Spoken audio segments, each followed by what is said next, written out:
세계 모든 종교들은 기본적인 특징이 있습니다. 세계 모든 종교의 기본적인 특징은 정성과 기적이라고 그렇게 말합니다. 얼마나 정성을 들이느냐, 그리고 그 정성을 통해서 기적을 만나느냐. 그래서 우리는 보편적으로 지성이면 감천이다, 이렇게 생각을 하고, 어떤 일들에 대해서 정성을 들이면 그 일이 하늘도 감복하고 우리의 바라고 원하는 일들을 이룬다. 그래서 종교라고 하는 것의 대부분은 특징이 바로 이 정성을 많이 들이고 그래서 기적을 만나는 일이죠. 그러다가 보니까 누구한테 정성을 들이냐 대상도 별 상관은 없습니다. 왜냐하면 대상이 어느 정도로 상관이 없냐면 돼지 머리를 놓고 정성을 들이니까. 차를 새로 사면 차에다가 실 많이 감아가지고 명태를 거기에다 걸어놓는 거. 왜냐, 이 실 길이만큼 오래오래 차를 많이 타라고. 그런데 사실 실 길이만큼 타면 절대 안 됩니다. 왜냐, 차는 수십만 킬로를 타는데 실 길이만큼 타면 큰일 납니다. 그래도 중요한 게 뭐냐면 지성이면 감천이다, 이거거든요. 정성을 얼마나 들이고 기적을 만나느냐. 그래, 대부분 모든 종교는 다 옛날 우리 어른들을 보십시오. 성황당에다 빌고 뭐 장독대에다 빌고 이런 게 다 뭐냐, 정성을 들이면 기적을 만난다는 거죠. 그런데 기독교가 정성을 들이면 기적을 만난다, 이 생각을 가지고 있는 걸 기복주의라고 얘기하는 거예요. 기복신앙이라고 말하는 거예요. 기독교는 정성과 기적이 아닙니다. 우리가 기독교를 이야기할 때 기독교는 뭐라고 이야기하느냐? 기독교는 계시의 종교다, 이렇게 말해요. 기독교가 계시의 종교라고 말하는 것은 무엇을 이야기하느냐면, 기독교는 내가 얼마나 정성을 많이 들여서 내 삶의 기적을 만나느냐의 문제가 아니고, 내가 어떻게 하나님의 뜻을 깨닫고 아느냐의 문제. 그래서 하나님의 뜻을 깨닫고 아는 것으로 그치는 게 아니라 하나님의 뜻을 깨닫고 알고 그 뜻을 행하는 것, 이게 바로 기독교인 거죠. 오늘 성경 본문에 나타나는 말씀도 복을 달라고 말하는 그런 말씀이 있습니다. 없는 게 아니에요. 기독교가 복을 주지 않는다, 이런 이야기를 하고 있는 것이 아니라, 오늘 122절 말씀 보면 주의 종을 보증하사 복을 얻게 하시고, 이렇게 하나님 복을 주십시오. 내가 주의 종이라는 보증, 그것으로 하나님 복을 주십시오, 이렇게 말하기도 합니다. 그런데 기독교는 복을 얻기 위해서 기독교가 필요한 게 아니고, 하나님의 뜻이 뭐냐? 바로 하나님의 뜻을 알고 깨닫기 위해서 기독교가 필요한 거죠. 그래서 기독교를 계시의 종교, 그렇게 이야기합니다. 김홍신 작가가 인생 사용 설명서라는 책을 냈다고, 그래서 인생 사용 내용, 사용 설명서 책을 보니까 몇 가지 큰 제목들이 나오더라고요. 책을 읽지는 않았는데 인터넷으로 책을 쭉 보니까 거기 나와 있는 몇 가지가 있습니다. 첫 번째, 당신은 누구십니까? 두 번째, 왜 사십니까? 세 번째, 인생의 주인은 누구입니까? 네 번째, 이 세상에 존재하는 이유는 무엇입니까? 다섯 번째, 누구와 함께 하겠습니까? 여섯 번째, 지금 괴로운 일은 무엇입니까? 일곱 번째, 어떻게 마음을 다스리겠습니까? 너무 간단한 거예요.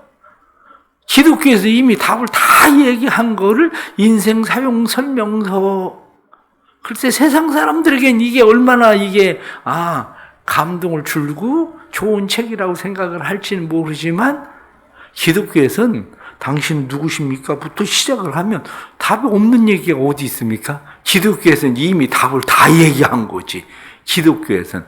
그런데 문제는 뭐냐? 기독교에서 다 답을 이야기해도 계시의 종교인 기독교에 대해서 잘 이해하지 못하면 그냥 지성이면 감천이고, 그래서 정성을 들여서 하나님 앞에 예배를 하고 하나님 앞에 나아가면 인생은 복을 받는다, 그런 생각을 가지고 산다는 게 문제인 거죠. 머레이 목사님은 이야기하기를 사람들이 살아가면서 기독교 안에 사람들이 변하는 두 가지 변화가 필요한데, 하나는 겉사람의 변화고 하나는 속사람의 변화다. 그런데 기독교는 속사람의 변화다, 그렇게 이야기를 합니다. 겉사람의 변화는 뭐냐?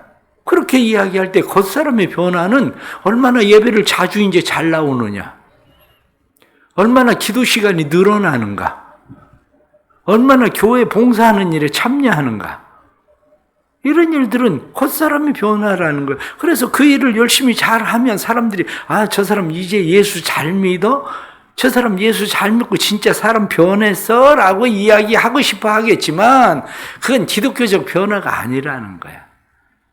그건 기독교적 변화가 아니라 그건 단지 겉사람의 변화일 뿐이고, 기독교의 진정한 변화는 속사람의 변화다. 속사람의 변화? 하나님을 사랑하느냐? 하나님을 두려워하느냐? 여기서부터 시작돼야 된다는 거예요. 하나님을 사랑하고 하나님을 두려워하는가? 지난 주일에 항존직 우리 세미나를 하면서 제가 설문을 드렸죠. 예수를 믿으면서 교회를 다니면서 좋아하는 거 5가지를 써봐라. 제가 깜짝 놀랐습니다. 예수 믿고 교회를 다니면서 진짜 좋은 거 5가지. 5가지를 못 쓰는 사람들이 많더라고요. 그래, 아예 내라니까 내지도 않아. 자기가 제대로 내가 보기엔 제대로 안 써서 안 내는 거지, 그냥 열심히 잘 썼으면 내라는데, 목사가 교인들 생각을 읽고 싶어 내라는데 왜 안 내? 제대로 이게 지금 이게 답이 아닌 것 같다 싶어지니까 안 내는 거지. 제가 그것을 보면서 느낀 게 무슨 생각을 한지 아십니까? 별 생각 없이 교회를 다니는구나. 별 생각 없이 예수를 믿는 거구나. 항존직이 이 정도면 우리 교인들은 어느 정도일까? 죄송한 얘기지만 그런 생각이 들었어요. 그런 생각이. 여러분은 어떻습니까? 우리의 속사람의 변화, 가장 중요한 첫 번째가 하나님을 사랑하는가? 하나님을 두려워하는가? 이게 속사람의 변화의 첫 번째라고 이야기를 하는 거거든요. 그러면서 하나님을 사랑하고 하나님을 우리가 두려워하기 때문에 하나님의 말씀을 사랑하고 하나님의 말씀을 즐거워하는가? 그거예요. 하나님의 말씀이 나하고 아무 상관이 없는 게 아니라 말씀을 사랑하고 말씀을 즐거워하는 이유는 내가 하나님을 사랑하고 하나님을 두려워하기 때문에 하나님이 내게 말씀하시는 계시는 무엇으로부터 오는가?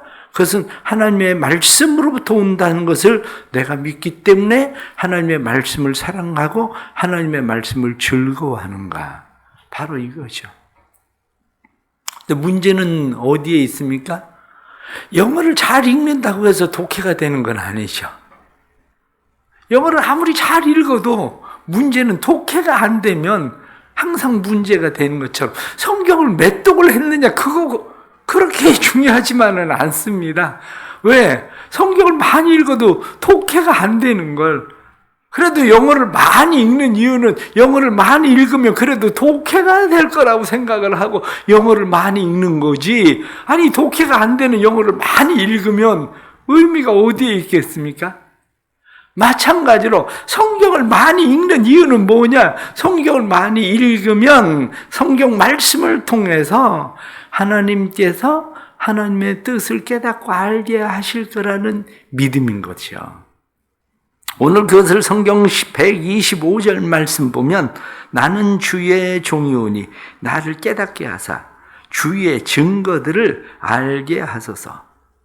그렇습니다. 하나님의 말씀을 깨닫는 거, 하나님의 말씀을 아는 거, 이것이 바로 계시의 종교의 특징입니다.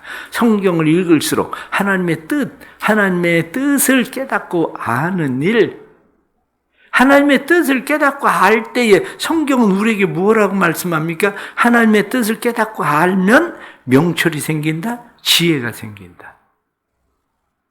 오늘 본문에 나타난 말씀 쭉 보십시오. 지혜롭게 하나이다. 하나님의 말씀이 나를 명철하게 하셔서 스승보다 더 낫게 합니다. 명철함이 노인보다 더 낫습니다. 하나님의 말씀이 나를 명철하게 해서 모든 거짓 행위로부터 나를 돌아서게 합니다. 그렇습니다. 계시의 종교, 계시라는 게 우리에게 가장 먼저 알게 하는 계시 뜻은 뭐냐면 무엇이 선이고 무엇이 악인지를 구분하는 일이에요. 인간이 선악과를 따먹고 나서 진짜 선과 악을 구분하는 법을 잃어버렸어요. 완전히 잃었어요. 그 이유가 뭐냐? 그것은 내가 저것을 따먹으면 내가 하나님같이 되리라는 욕심이 내 안에 들어오면서부터 인간은 스스로 자기를 신같이 생각하거든요. 인간은 내 욕심을 채우기 위해서 늘 무엇을 선택합니다. 그런데 하나님께서 우리에게 원하시는 것은 그건 내 욕심이야. 그건 내 욕심이고 내 뜻은 내 생각과 달라. 이렇게 말씀하시는 선과 악을 깨닫고 악으로부터 내 발을 돌릴 수 있게 만드는 거, 이게 뭐냐? 그게 말씀이라는 거죠. 그래서 그것을 성경 105절 말씀은 뭐라고 되어 있느냐? 주의 말씀은 내 발의 등이요 내 길의 빛이니이다. 이게 바로 계시예요. 내 발의 등, 내 길의 빛, 발의 등이라고 하는 것은 바로 앞에 있는 돌뿌리, 그것에 걸려 넘어지지 않게 하는 거. 빛이라고 하는 것은 멀리 비춰서 어디로 가야 되는지 방향을 알게 하는 거. 그러니까 우리는 늘 내 발 밑을 조심하지 않다가 보니까 멀리는 볼 줄 아는데 열심히 달린다고 달리다가 넘어지거든요. 왜냐? 발뿌리를 조심하지 않아서 그래. 그런데 내 발의 등이다. 그 말씀은 걸려 넘어지게 하는 일들, 순간적으로 우리가 인생에 내가 무엇을 선택해야 될 것인가 하는 일에 있어서 하나님의 뜻을 선택하게 하는 것. 인생의 목표를 정할 때에 인생의 목표가 돈 많이 버는 것, 그게 목표가 아니라 우리의 인생의 목표가 무엇이 하나님을 기쁘시게 하는 일인가, 무엇이 하나님의 뜻을 위한 일인가를 바른 목표를 정하게 하는 것. 이게 바로 계시란 말이죠. 우리 안에 이게 없으면 우리는 늘 그저 돈 많이 벌게 해주세요, 병 낫게 해주세요, 그런 기도를 벗어날 수가 없습니다. 우리 애 잘 되게 해주세요, 이번에 진학하게 해주세요, 어떻게 하게 해주세요, 이걸 벗어날 수가 없습니다. 그런데 계시의 종교, 하나님의 말씀은 우리 안에 하나님의 뜻을 밝히는 내 발의 등이요 내 길의 빛이니이다, 이렇게 말씀한 것처럼 내 발의 등이 되게 하시고 빛이 되게 하심으로 인생의 바른 길을 가게 하는 거죠. 우리 안에 이 하나님의 은혜가 있기를 주의 이름으로 축복합니다. 그래서 우리의 삶이 하나님의 말씀을 통해서 인생의 방향이 분명해지고 하나님의 말씀을 통해서 우리의 삶의 올무에 걸리지 않는, 그래서 말씀 110절 말씀 보면 그렇게 되어 있습니다. 악인들이 나를 해하려고 올무를 놓았사오니, 그렇습니다. 109절에도 나의 생명이 항상 위기에 있사오나, 그렇습니다. 항상 위기 가운데 있고 우리 앞에 올무가 놓여 있어도 그 위기와 올무 가운데서 요셉처럼 벗어나게 하는 거. 이게 바로 하나님의 말씀이다. 성경 우리에게 그렇게 말씀하고 있는 거죠.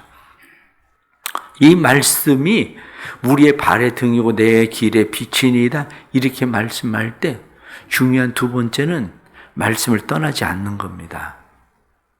내 마음 가운데 내가 하나님의 말씀을 떠나지 않겠습니다, 하나님의 말씀을 떠나지 않기 위해서 97절, 98절 말씀 보면 그것을 종일 작은 소리로 읊조리나이다.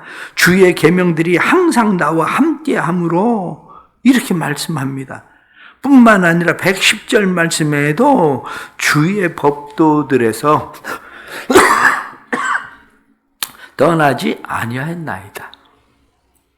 하나님의 말씀을 떠나지 않으려고 묵상하는 겁니다. 하나님의 말씀을 떠나지 않으려고 성경을 읽는 겁니다. 우리가 왜 하나님의 말씀을 떠나지 않고 살아야 됩니까? 조금 전에 말씀을 드린 대로 그래야 올무에 걸리지 않거든요. 위기를 벗어나거든요. 인생의 길, 방향을 잃어버리지 않거든요.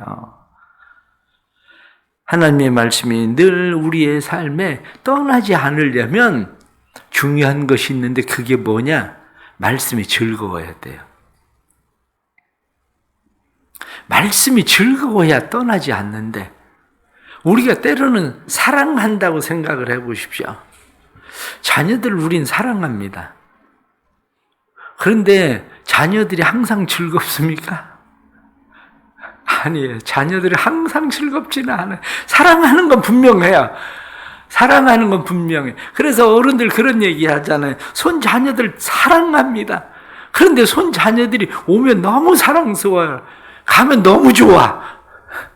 왜냐? 사랑스럽기는 한데, 아이고, 얘들 얼마나 심란하게 하는지 얘들 그렇게 하다가 가니까 너무 좋은 거야.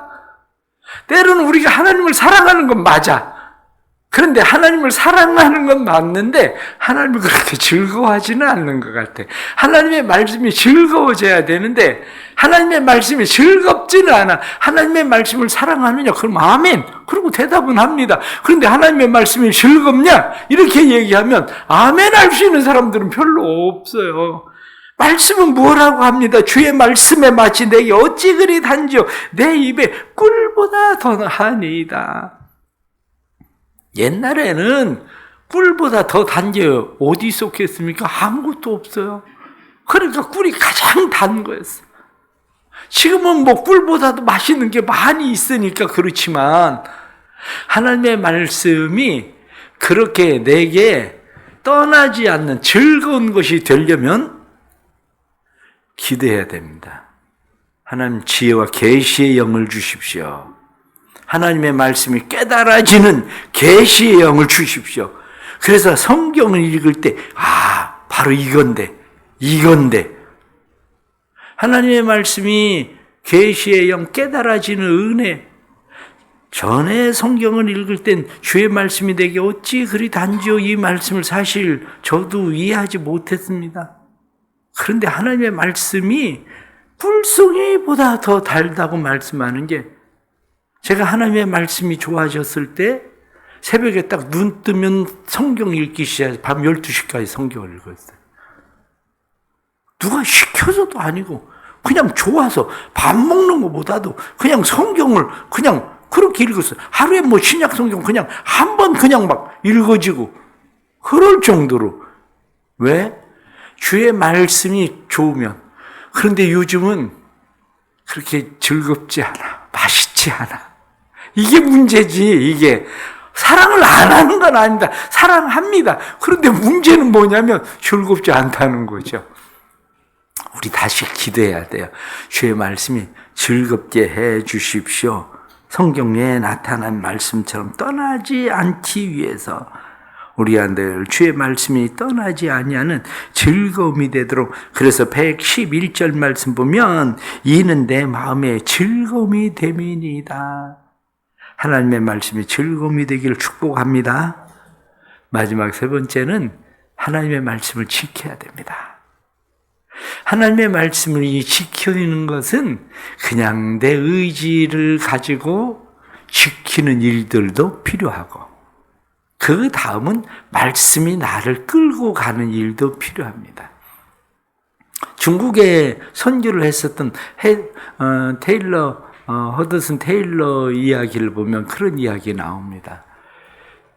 하나님의 은혜를 받았어요. 하나님의 은혜를 받고 마음에 결단이 생겼어요.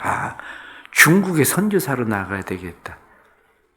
중국에 선교사로 나가야 되겠다고 18살에 허드슨 테일러가 결단하고 중국을 보니까 아주 가난한 나라거든요. 아주 가난한 나라에서 자동차도 제대로 없고 내가 여기서 선교를 하려면 어떻게 선교를 해야 되나?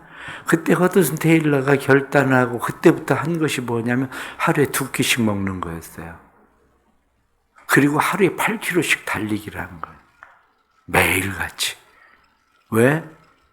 중국에 가서 선교를 하려면 준비를 해야 되겠다고 생각을 해서. 그리고 하나님 앞에 늘 기도했습니다.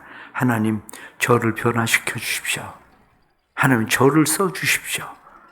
하나님, 나를 변화시키시고 하나님, 나를 써 주십시오. 허드슨 테일러가 선교사 지망을 했는데 선교사가 안 되잖아요. 선교사 지망을 했는데 선교사가 안 되니까 거기에다 짐꾼 필요하지 않냐? 나를 짐꾼으로 그냥 보내달라. 그래서 허드슨 테일러가 이 중국의 어마한 중국의 선교를 이룬 거 아닙니까?